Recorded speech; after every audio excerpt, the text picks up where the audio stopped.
Good evening, Gills fans. Welcome back to the latest episode of Gills in the Blood TV. It is Monday review time, and unfortunately that means I have to look back and relive Saturday's car crash of a performance which finished Gillingham 0, Walsall 3, or Gillingham 0, Andy Cook 3.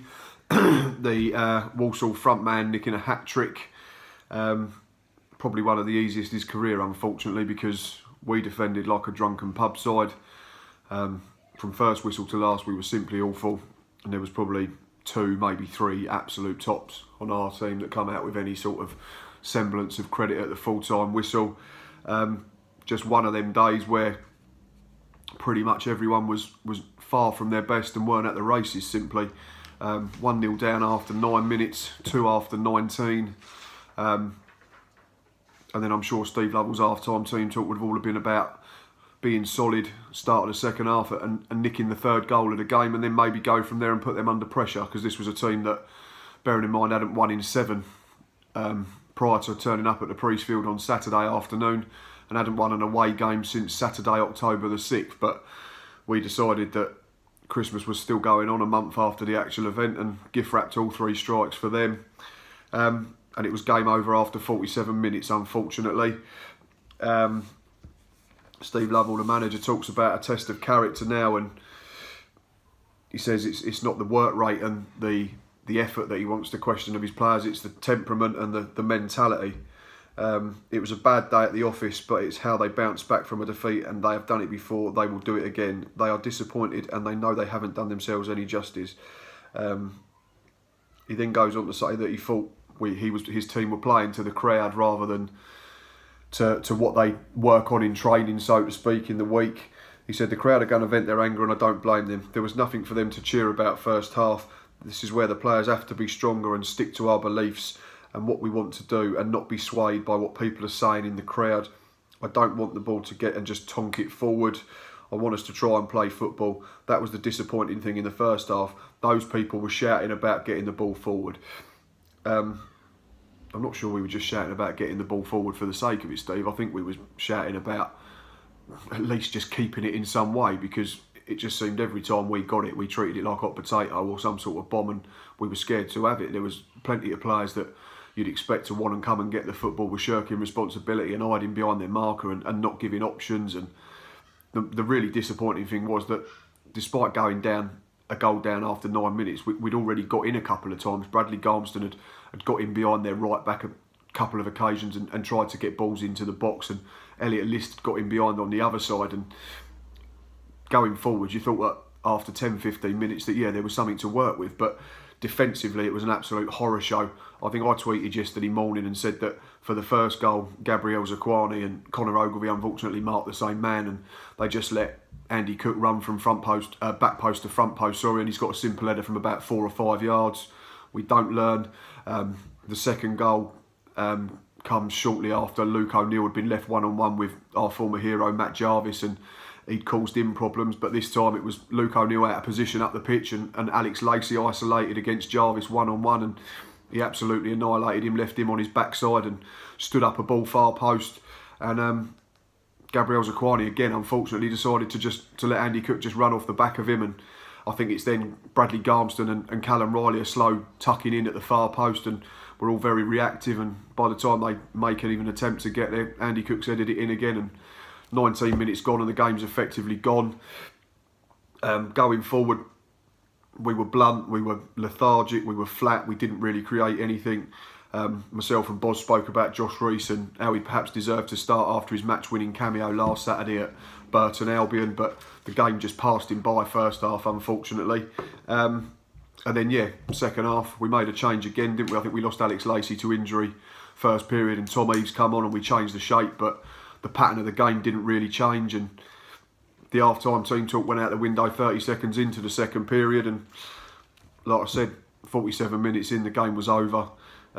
Regan Charles Cook, I don't think, had a kick of the ball before we conceded the third, and to be quite truthfully, he didn't have any sort of impact. He had our first shot on target after 76 minutes, and us in the Rain of Men celebrated it like we'd won the title. Such was the level of the performance. But Josh Reese, I already mentioned, so I am going to talk about him in a little bit more detail.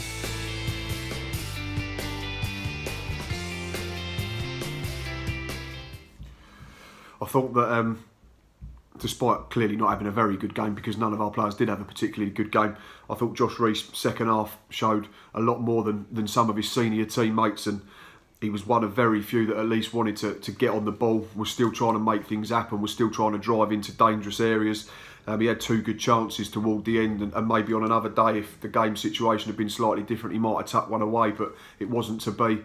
But the big thing for me with that was that he did miss 1 chance, and then shortly after, despite missing, he'd got back in the same similar position, and unfortunately the ball came at him sort of in between heights, and he didn't know whether to chest it down or head it, and in the end, unfortunately, he did neither. And I think myself and Boz said on the Matchday Live that summed up our afternoon. But I thought Josh Rees was one of the very few bright spots, especially second period, and hopefully his confidence individually won't be knocked too much from what was a chastening afternoon for the football club. And yeah, just talking of match ratings, Luke Cordell's are not too different to ours, I don't think. We was pretty much all 5s and a couple of 4.5s, and I think we only gave Bradley Garmston a rating of 6 or more, and he was our man of the match, myself and Boz. Luke's got 2 6s and then all 5s and 4s. So obviously, on the back of another poor defeat, there was a lot of talk on social media Saturday and Sunday, and again today, regarding Steve Lovell. Is he up to the task? Home form? Why do we seem to play better away and all that sort of thing? And Lovell says we were scared stiff. He says in the Monday edition of the Medway Messenger, all week we work on things, the way we want to start games, the way we want to set out to play. We do it in training and it looks lovely, but we come here to Priestfield and we freeze. Our players at the start of the game look scared stiff on the ball. We concede early and then the supporters get anxious. They start having a go at the players and it doesn't do them any good. I can understand the frustration of supporters and it knocks the stuffing out of them, meaning the players. There is no coincidence that we play all our better football away from home, where we express ourselves and play some really good stuff. I've said before, I'm a supporter like they are. I feel the same as them. It's frustrating because you don't know where it comes from. It has happened too many times this year. Yes, it has. And I've had a discussion with a few people on Twitter and Facebook regarding Steve Lovell, and I tweeted on Saturday evening and said I couldn't understand where this Steve Lovell isn't up to the job was coming from after what was a very poor performance. I'm not going to disagree with that at all, because it was horrendous. But prior to Saturday, we'd won 10 games out of 18 in all competition, which is a win percentage of 56. We're in the 4th round of the FA Cup. We've beaten top of the league in the last month. We've beaten Premier League Cardiff. We go to Championship Swansea this coming Saturday, who were in the Premier League only last season. So this bunch of players clearly has the ability and has the technical attributes to beat the best that League One and the Football League has to offer. But obviously our big problem is doing it consistently, and again we've struggled against the side that were in and around us. I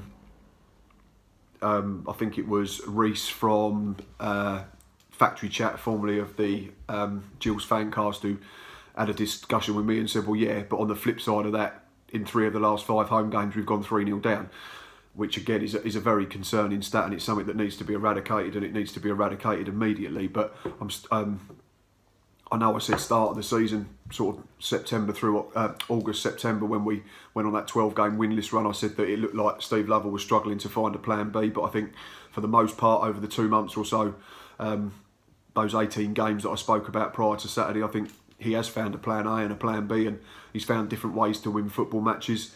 And that's been forced upon him to some degree, because Tom Eaves has missed football games. But we've proved we can do it. He didn't play at Burton last Saturday and we won 3-2. Yes, we were under the cosh, but that's going to happen. That happens at every level of football. Against Portsmouth, Boxing Day in the league, Tom Eaves didn't play. We soaked up pressure. We were superb defensively, and then we scored 2 very decent goals. Against Cardiff, a Premier League team, Tom Eaves didn't score. Yes, he has a hand in the winner, but he's not netted himself, and we've won the football match. So it's proved to me that we can play a different way. We can play slightly different systems and methods, so to speak, and we can win football matches. So for me, at the moment, Steve Lovell I don't think should be any immediate danger, but obviously if we drop into the bottom 4, which could happen this weekend as we don't have a game, then I'm pretty sure the chairman will have a look at it, because that's when he tends to react, is when we drop below that dreaded line, that trapdoor, so to speak. The thing about playing with nerves at home, you can see it from both sides. Obviously us as fans, we spend a lot of money coming to watch, and if it's not very good, then we're going to vent, and I've always said there's ways and means of doing it and trying to be constructive, but when you're getting served up what we got served up on Saturday, it's very difficult to be in any way positive, because it was an absolute horror show from start to finish. We just didn't do anything right. We were poor in possession. We were poor out of possession. Players that you'd expect to roll up their sleeves or dig in and encourage the other not so senior members of the team just didn't do their job properly. And I'm talking about Gabriel Zakwani, who I thought had one of his worst games in a Gillingham football shirt. And I think I tweeted at the weekend and said it's a little bit concerning that twice in home games recently he's been absolutely bullied by the away centre forward, and that's Andy Cook, and before that it was John Marquis of Doncaster, and that's not something that you can level against Gabby happening too often. So he's obviously one that's not quite at his best, but what we do expect, I'd imagine, as Gills fans is the bare minimum. And